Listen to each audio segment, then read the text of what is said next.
Stage 4 today of the Telefonica Dakar 2005. We go from Rabat, the capital of Morocco, down to Agadir.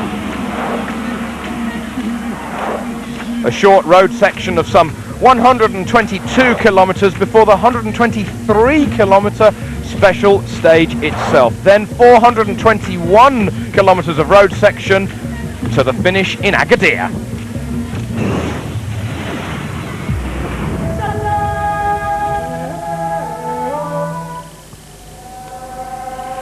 Dawn this morning. The fog had descended overnight, and the fog was not going away as the icicles were literally falling off the helicopters.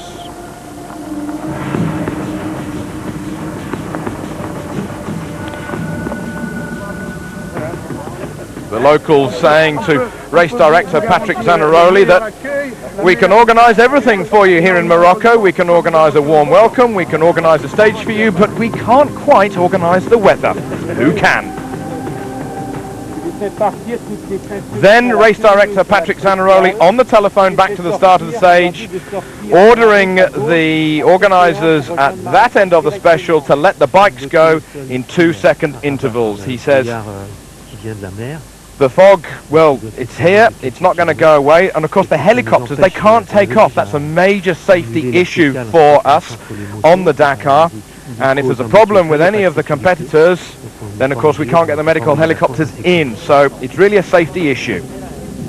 Back at the start line, David Fretinier taking things steadily, together with Mark Roma, Andy Caldicott, as they were all given the news that it was a non-competitive day on the Dakar, but just a long road section.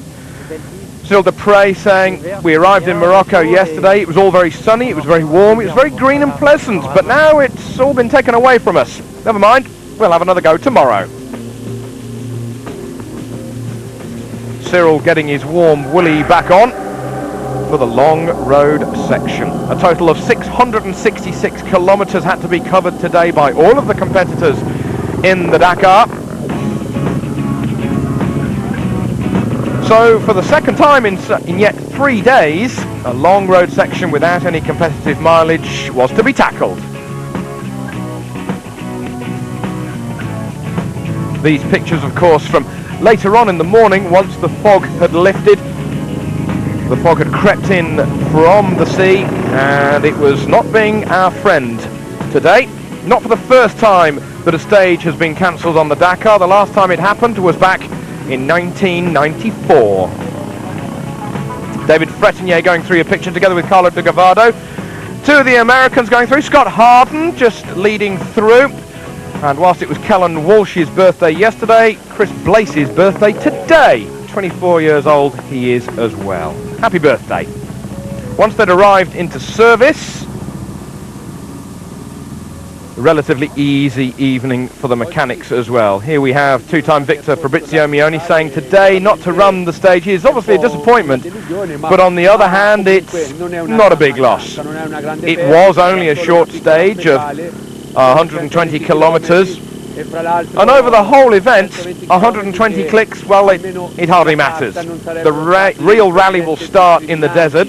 Tomorrow we'll have a kind of preview for that, and then we'll be into Mauritania, where of course the result will be decided.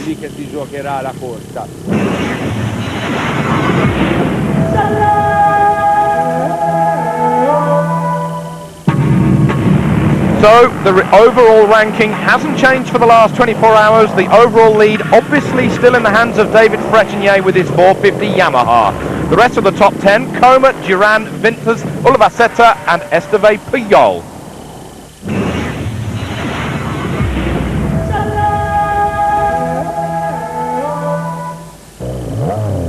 The Dakar 2005 starts, but there are some new rules laid down by the organisers that really should level things out between the pros and the amateurs and for safety. Here The boss, Zanaroli, saying a few changes this year for the sporting side of things. The deflate-inflate system for the car tyres, well, that's forbidden.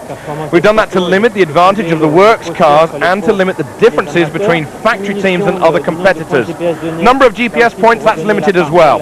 That's to return to a rally with more navigation and human adventure. Other changes include the Sentinel system, which alerts other competitors when someone is about to overtake them.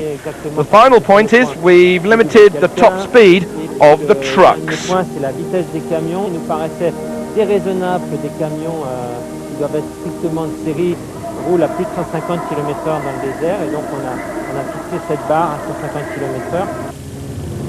The inflate-deflate system for the tyres, well, that was pioneered by Jean-Louis Schlesser in 2000. Who else could it have been?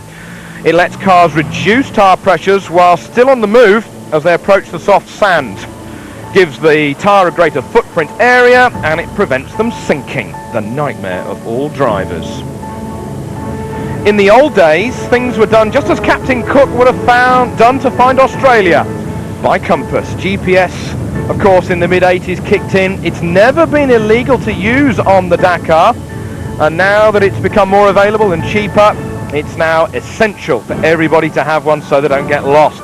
The brand new Sentinel system has been developed over the last 12 months. It's been tested greatly. It warns bikes and vehicles visually on the dashboard and with an audible sound to warn that a vehicle is about to pass them. And as Zanaroli said, the big trucks, they've been limited to 150 clicks. And the GPS has a telltale. The organisers